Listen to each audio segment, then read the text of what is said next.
বিসমিল্লাহির রহমানির রহিম। ইন্টারনেট মাদ্রাসায় সকলকে স্বাগতম।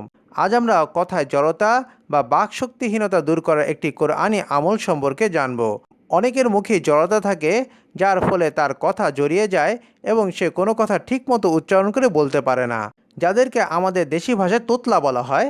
এই রোগ থেকে মুক্তি পাওয়ার জন্য আমরা এই ছোট্ট আমলটি করতে পারি, যে আমলটিকে আল্লাহ সুবহানাহু ওয়া তাআলা মুসা আলাইহিস সালামকে শিক্ষা দিয়েছিলেন।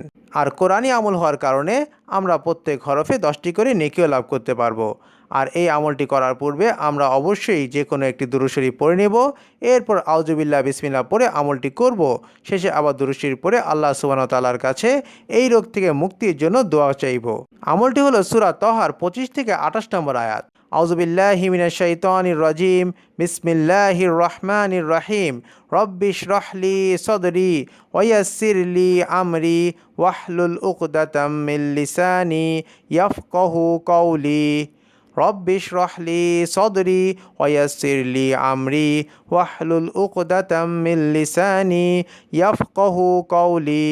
আমি আবার বলছি, রব্বিশ রহলি সদরি ওয়াইয়াসসিরলি আমরি ওয়াহলুল উকদাতাম মিন লিসানি ইয়াফকাহু কওলি।